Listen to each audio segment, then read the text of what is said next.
মর্যাদা, আজকের কিছু বক্তা আজকের দিনে তারা সেদিন যদি তরোয়াল হোসাইনের বিরুদ্ধে দাঁড়াতে পারে, আজকের দিনেই না সামান্য পদের জন্য, সামান্য টাকার জন্য আমার মসজিদকে যারা মিটাতে চাইছে, যারা মসজিদ মাদ্রাসা কবরস্থান ওয়াকফকে মিটাতে চাইছে, যারা বলছে মসজিদের জন্য কবরস্থানের ওয়াকফের জন্য এখানে আন্দোলন নয়, দিল্লি চলে যাও, তাদের পক্ষে আজকেও কিছু মুনাফিক দালালি করতে পারে না? পারে না? আওয়াজে বলুন, পারে না? পারে না? আপনারা কি দিনের দুশমন হবে? আপনারা কি মসজিদের দুশমন হবে? আপনারা কি এই দিন মার্কা মুনাফিক উলামাদের পাল্লায় পড়ে নবীর দিনের দুশমনদের শক্তিশালী করবে?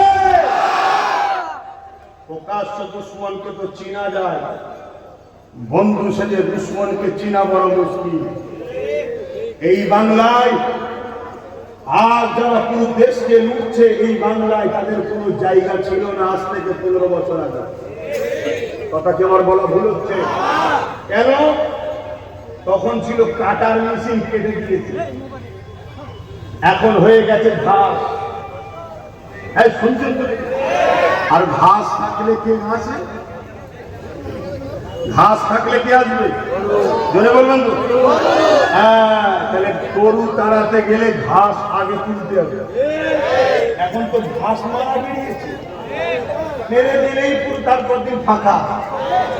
ঠিক না? তো ঠিক বলো, আমি অন্য জায়গায় অপসহায় করে নিলাম, তুমি আমার ভাই হও, আমার নাই জায়গা মেরে দিয়েছো, চলো ছেড়ে দিলাম। তুমি নাই আমার চাকরিটা নিয়ে দিয়েছো, তাই ছেড়ে দিলাম। তোকে পানি কে দিতে বললো? বা এত দরদকে দেখাতে বলেছে? আর আমি মানুষকে ছুড়ে বানাই, আর আমি মানুষকে ধ্বংস করি। এ দুনিয়ায় আরাম করতে আমরা এসেনি, এ দুনিয়ায় আল্লাহর জমিনে শান্তি প্রতিষ্ঠিত করার জন্য উম্মতে মুহাম্মাদি হয়ে এসেছি। জোরে বলুন সুবহানাল্লাহ। সর্বসময় আমাদেরকে মনে রাখতে হবে আমরা লড়াইয়ের ময়দানে আছি, কোন অবস্থাতে গাফলতি করলে হবে না। মন দিয়ে শুনেন, আজ দুনিয়ায় যদি আপনি গায়ের জোর দিয়ে নিজের খেয়াল খুশি মতো কোরআনের বিরুদ্ধে, ইসলামের বিরুদ্ধে, মসজিদ মাদ্রাসার বিরুদ্ধে, ওয়াকফের বিরুদ্ধকারীদের সঙ্গে সাথ দিয়ে দিলেন, ময়দানে মাশরে আপনাকে উঠতে হবে, কবরে আপনাকে যেতে হবে। আপনি বলবেন, হুজুর আপনি জলসায় এসেছেন, এসব কথা বলছেন কেন? আরে আমি আমার ধর্মের দুশমনদের বিরুদ্ধে লড়বো, এটা তো আমার দায়িত্ব, ফরজ, করতেই হবে।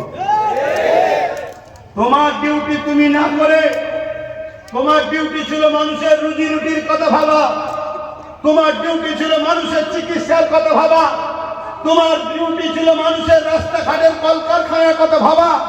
তুমি না করে আমার ওয়াকফকে মিটাতে চাইছো, আমার কোরআনের বিরোধী কথা বলছো। তুমি বললে কোরআন শেষ হয়ে যাবে, আমার উন্নতি শেষ হয়ে যাবে না, এটা কি তোমার কাজ? এটা তুমি এখানে মাথা গলিয়েছো কেন? তোমার যখন মাথা গলিয়েছ, তোমার মাথা চিকিৎসা আমরা করতে তো হবে, এটা ইমানি দায়িত্ব আছে, এটা আমাদের দায়িত্ব। তুমি তোমার প্ল্যাটফর্মে যদি থাকতে, তাহলে আমি আমার মতো থাকতাম। তুমি যখন আমার ঘরে ঢুকেছো, হাত মেরেছো আমার ধর্মে, তাহলে আমাকে তো একটু দেখতে হবে নাকি? হ্যাঁ, এবার তুমি যদি মনে করো আমার ঘরে কিছু মুসলিম সুরাতের মুনাফিক বক্তা মলি সাহেব মুক্তিদের নিয়ে তুমি মানুষকে বোকা বানিয়ে দেবে, অত সহজ নয়। আমরা কোন পীরকে পূজা উপাসনা করি না, আমরা কোন মুক্তি মৌলানার উপাসনা করি না, আমরা কোন পীর মুক্তি মৌলানার শরিয়াতকে মানি না। আমরা উপাসনা করি আল্লাহ, আর শরিয়াত মানে মুহাম্মদ রাসূলুল্লাহ। জোরে বলুন সুবহানাল্লাহ। তুমি শরিয়াতের উপরে থাকবে, তুমি বলি সাহেব আমার বাড়িতে আসো, মুরগি জবাই করে খাও, তুমি শরিয়াতের উপরে থাকবে, তোমার জুতো দরকার হয় বইও নিয়ে যাবো, কেন তুমি আমার রাসূলুল্লাহ দিনের খাদেম, তাই তো নাকি? কিন্তু তুমি যদি আল্লাহ দিনের দুশমনদের সঙ্গে হাত মিলাও, নবীর মাদ্রাসার দুশমনদের সঙ্গে হাত মিলাও, তুমি জেলার সাহেব হও, তোমাকে মেনে নেওয়া ইমানদারদের পক্ষে সম্ভব নয়, সম্ভব নয়, সম্ভব নয়। ঠিক না বেঠি? কেন মনে রাখবে, এই নিঃশ্বাসটা যে টানছো, এটা আল্লাহর দয়ায় হচ্ছে, কোন নেতা নেত্রীর দয়ায় হয়নি, কোন হুজুরের দেওয়া জিনিস নয়, এটা আল্লাহ দিচ্ছে। হ্যাঁ, হুজুর যদি আল্লাহর পক্ষে হয়, তার সাথে বিয়াদবি করলে আল্লাহ নারাজ হয়। হুজুর যদি রাসূলুল্লাহর পক্ষে হয়, তার সাথে বিয়াদবি করলে আল উলামা ওয়ারাসাতুল আমবিয়ায়ে নবী নারাজ হয়ে যাবে। মনে থাকবে? তাহলে কারবালার ইতিহাসটা মনে থাকবে তো? তাহলে আজকে এরকম গাদ্দার থাকতে পারে না। সেদিন এজিদের পক্ষে গিয়েছিল কেন? কিছু পদ পাবা, কিছু টাকা পাবা, কিছু আশরাফি পাবা, এজন্যই তো গিয়েছে। তা আজকে এরকম আছে না? না। হ্যাঁ, মন দিয়ে শোনেন, আল্লাহ নবী সাহাবী আল্লাহদের খাব্বাব হুজুরের কথাটা বলে দিয়ে তো আমি তুমি ওয়াদা করলাম, ও আমার আল্লাহ তুমি আমাদেরকে কবুল করে নাও, বলো আমিন। জুলুমের বিরুদ্ধে দাঁড়াবো, ঠিক তো নাকি? গরিবদের পক্ষে থাকবো, ঠিক তো নাকি? অন্যায়ের বিরুদ্ধে থাকবো, ঠিক তো নাকি? দেশের পক্ষে থাকবো, ঠিক তো নাকি? দেশকে যারা বিক্রি করছে তাদের বিরুদ্ধে আমরা থাকবো, ঠিক তো নাকি? আজকে যখন ওয়াদা করেছো, তাহলে একটু মন দিয়ে শুনে নাও, জুলুম কতটা হতে পারে তোমার আমার উপরে। এই জুলুমকে সহ্য করতে পারবে কিনা দেখো তো দেখি। কিন্তু হ্যাঁ, মনে রেখে দিও, দুনিয়ায় যত জুলুম হোক না কেন, পরকালে আযাবের তুলনায় দুনিয়া জুলুমটা সামান্যটুকু কষ্ট। এই যুবকেরা, তরুণেরা, আল্লাহ নবী সাহাবী যখন গরিবের পক্ষে, নায়ের পক্ষে, এতিমের পক্ষে, মানবতার পক্ষে, সত্যের পক্ষে চলে গেল, সেই সময়ে যারা জালিম অত্যাচারী ছিল, সেই সময়ে যারা অত্যাচারী শাসক ছিল, আবু জিল উতবা সাইবার কানে যখন চলে গেল, আল্লাহ নবীর সাহাবী হযরতে খাব্বাব রাদিয়াল্লাহু তাআলাকে জোর করে বন্দী করে নিয়ে যে রডকে গরম করে দিয়ে হযরতে খাব্বাবের ঠোঁটে লাগাতে লেগেছে। এ খাব্বাব, এই মুখ দিয়ে তুমি মুহাম্মদ রাসূলুল্লাহর পক্ষে কথা বলবে না, এইভাবে জুলুম করতে লেগেছে। আল্লাহ নবীর সাহাবী তথাপিও রাসূলুল্লাহকে ছাড়েনি। এই অবস্থা দেখার পরে ওই সময় খাব্বাবকে কি করলে? আল্লাহ নবীর সাহাবীকে জালিমরা আগুন তৈরি করলো, ওই আগুনের উপরে আল্লাহ নবীর সাহাবীকে হাত পা বেঁধে দিয়ে তিনাকে আগুনের উপরে বসিয়ে দেওয়া হলো। যেমন আমরা শিক কাবাব তৈরি করি, দেখবেন এই গোশত থেকে রস ঝরে ঝরে পড়ে, আল্লাহ নবীর সাহাবীর কোমরের থেকে ওই রস ঝরে ঝরে ঝরে ঝরে আগুনটা নিভিয়ে যাচ্ছে, আবার আগুন ধরাচ্ছে, আবার বসিয়ে দিচ্ছে, আবার আগুন ধরাচ্ছে, আবার বসিয়ে দিচ্ছে। এ যুবক, এই আমডাঙ্গাতে মসজিদ মাদ্রাসা দাঁড়ি তুমি এত সহজে আসেন রে। আর তুমি সামান্য 500,000-এর জন্য আল্লাহ দিনের দুশ্মনের সাথ দিও না গো। মনে রেখে দিও, আল্লাহ ছাড়টাই ছেড়ে দেয় রে। ফিরআউনকে আল্লাহ মেরে দিয়েছে, ছাড় দিয়েছিল, কিন্তু পাকড়াও করেছে।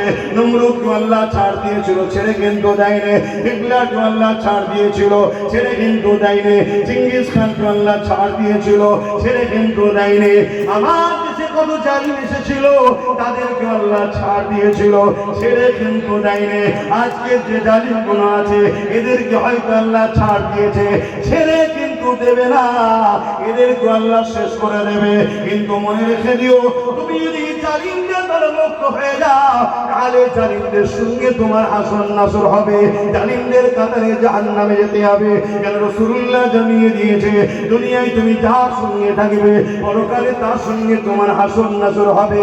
এ যুবকেরা, তরুণেরা, আল্লাহ নবী দয়া নবী সাহাবী বলে আমার আগুনের কোমরের গোশত পড়তে পড়তে পড়তে আমার কোমরের গোশতখানা সব আগুনে খেয়ে নিয়েছে। এবারে আমার হাত পড়তে শুরু করেছে, কিন্তু আমার আল্লাহ এমন সময় সাহাবা হুজুরদের সংখ্যা আরো বাড়িয়ে দিলে, নবী পাককে বিজয় দিয়ে দিলে। ওই সাহাবীও আজাদ হয়ে গেল জুলুম থেকে। এই সাহাবী বলতে লেগেছে আমার উপরে এত কষ্ট হয়েছে, কিন্তু আমি খুশি একটা কারণে, ওই কারণটা হলো এত কষ্টের পরও আমি আমার মালিক আল্লাহকে ছেড়ে দিইনি। আরো জোরে বলুন সুবহানাল্লাহ।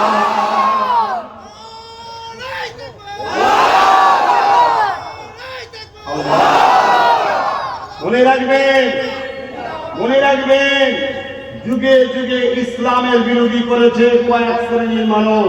তার মধ্যে এক শ্রেণী হলো অত্যাচারী, স্বৈরাচারী, জালিম শাসক, যারা মানুষের কবু সাজা স্বপ্ন দেখে। তাদের বিরুদ্ধে ইসলাম লড়াই করেছে না করেনি? সাহাবা হুজুরদের উপরও এই জুলুম অত্যাচার করেছে। সাহাবা হুজুররা এত জুলুম অত্যাচার সহ্য করার পরও নাই সত্য, সাম্য, প্রেম, ভ্রাতৃত্ব, ঐক্য, মানববন্ধন, ইনসাফ, ইনসানিয়াতকে ছেড়ে কখনো যায়নি। খুব ভালো করে শোনেন আমার আব্বা জানেরা, নামাজ আমার ব্যক্তিগত ইবাদত। নামাজ আমি পড়লে আমার লাভ, সমাজের লাভ নেই। রোজা আমার ব্যক্তি জীবনের ইবাদত, রোজা রাখলে আমার লাভ, সমাজের লাভ নাই। দাড়ি আমার ব্যক্তিগত সুন্নত, দাড়ি আমি রেখেছি, আমার স্বভাব হচ্ছে যে রাখেন তার স্বভাব নেই। টুপি আমার ব্যক্তিগত সুন্নত, অর্থাৎ আমি পড়েছি, আমার নেকি হচ্ছে, সমাজের লাভ নেই। কিন্তু মনে রাখবেন এই সমাজকে নেশা মুক্ত করা এটাও নবীর সুন্নত। কিন্তু এই কাজ যদি আমরা করতে পারি পুরো মনুষ্য জাতি বিপদ থেকে বেঁচে যাবে। জোরে বলুন সুবহানাল্লাহ। আমাদের উচিত নেশার পক্ষে দাঁড়ানো না বিরুদ্ধে।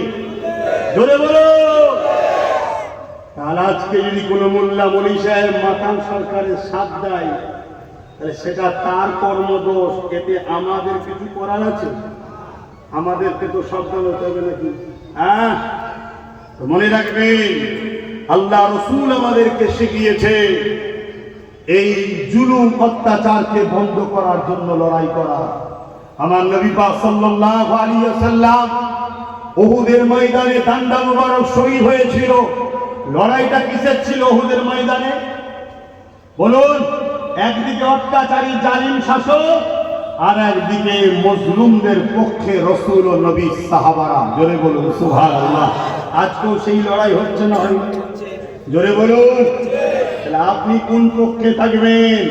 অত্যাচারী স্বৈরাচারীদের পক্ষে না গরিব দুঃখী মুসলিমদের পক্ষে? এটা আপনাকে ডিসাইড করতে হবে, আপনাকে ভাবতে হবে।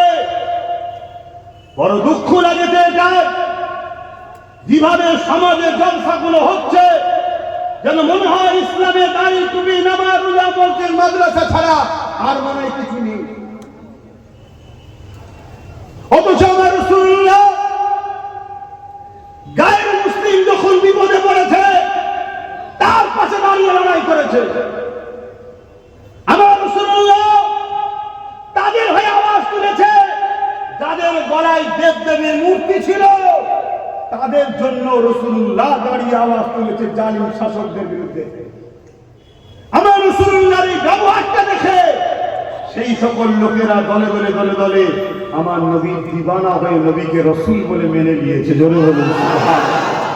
আর আজকে মুসলিম এলাকা মানে বলুন বদমাইশ, জুলুম, চোর, ডাকাত, খুনি, মারপিট করার লোক এসব সমাজে হয়েছে না? বলে এটা কেন হলো?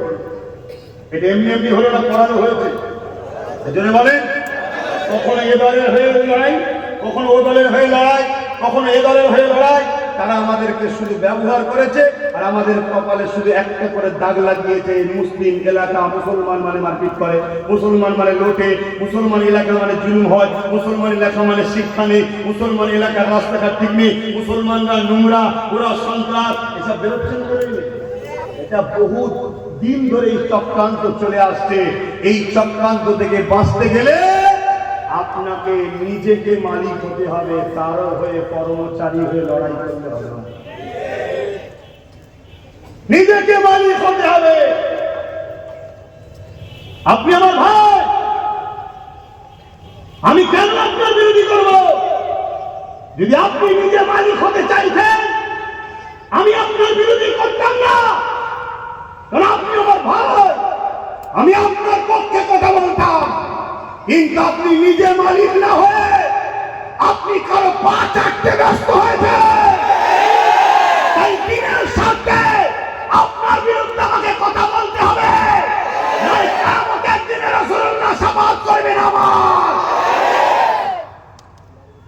আপনার গলায় বেল আছে কারো, আপনি কারো গলায় বেল পরিয়ে কারো পোষা কুকুর হয়ে গেছেন, আপনি কারো হয়ে ভক ভক করছেন, আপনি সমাজকে বলে বেড়াচ্ছেন আমি কাকুতি বিনতি করবো কারো কাছে গিয়ে।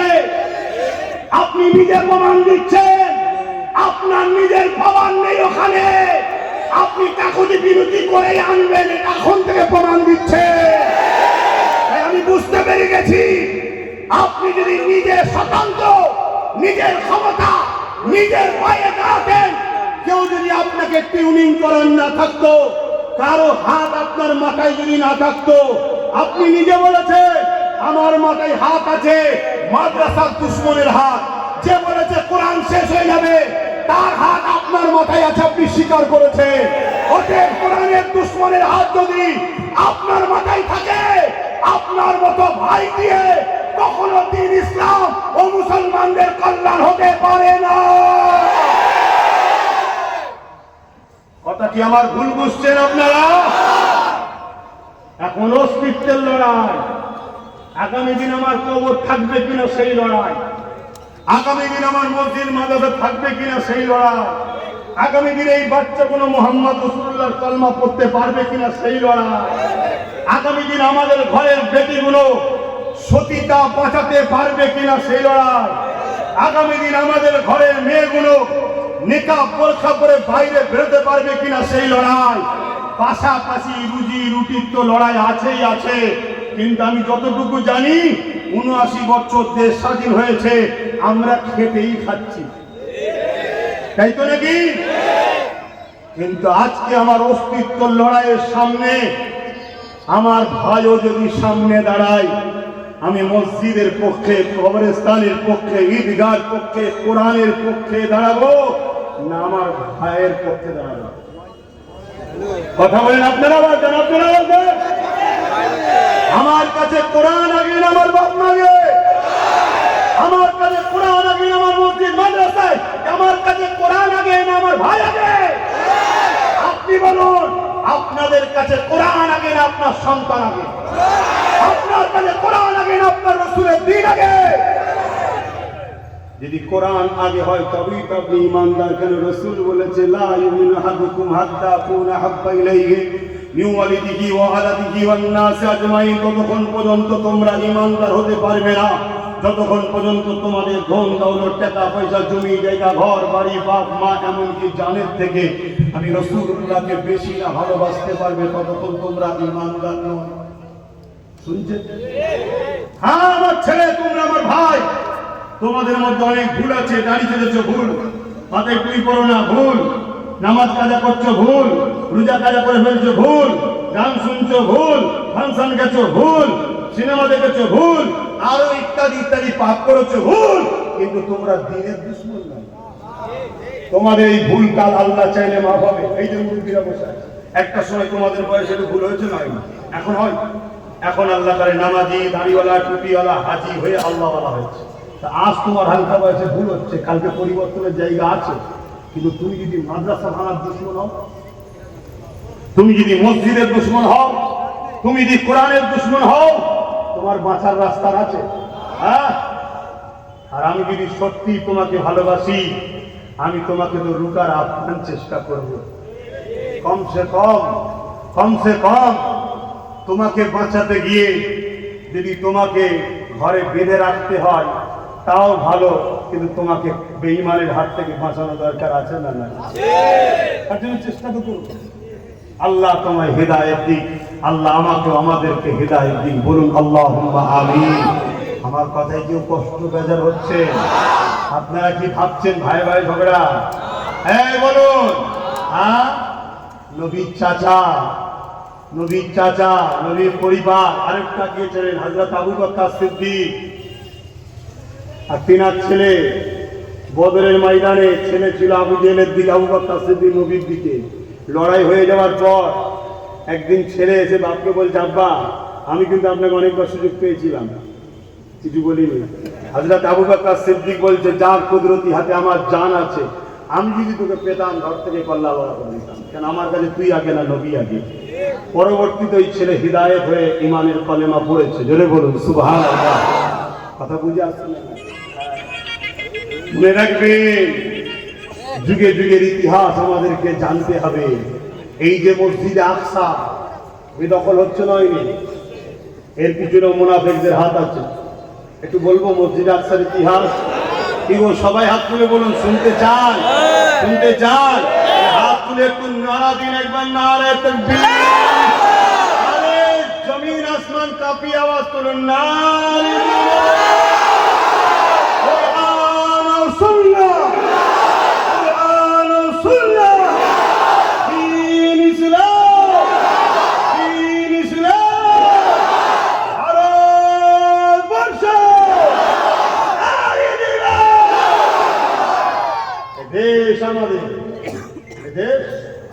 জোরে বলুন, বুকে হাত দিয়ে বলুন, এদেশ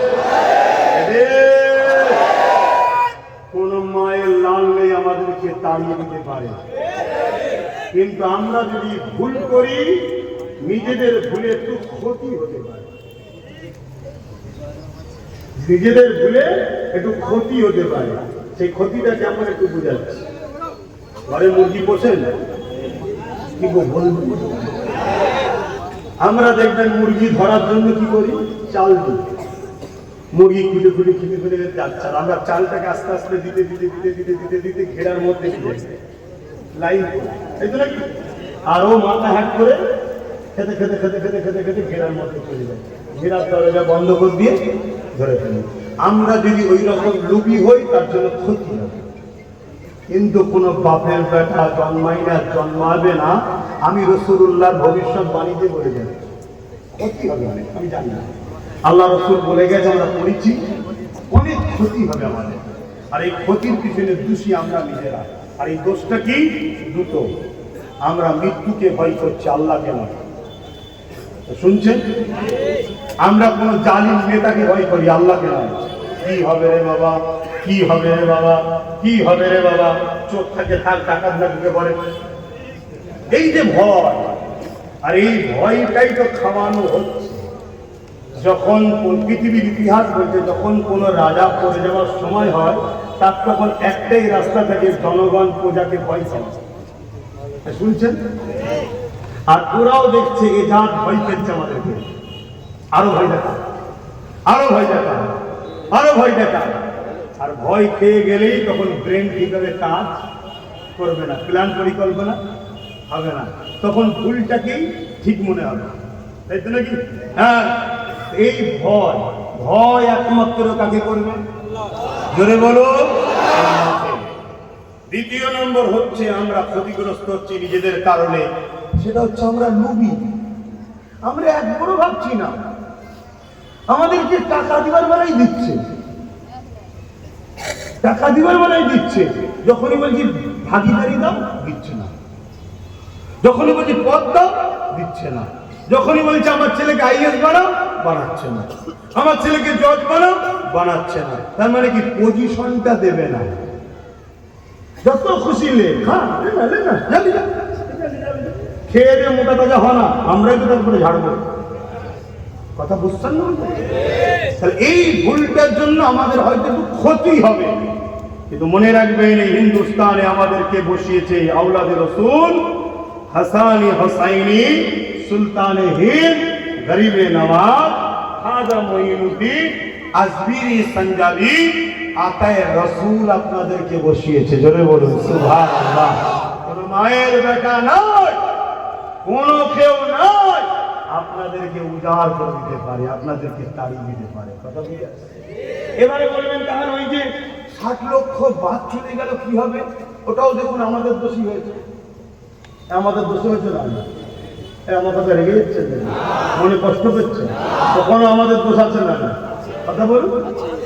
যখন কারো হাতে ছিল, যেখান থেকে করা সম্ভব, তখন আমরা আন্দোলন করি, তখন আমরা নাকে তেল দিয়ে ঘুমাচ্ছি, আরে দাদা দিদি আছে দেখে নেবে।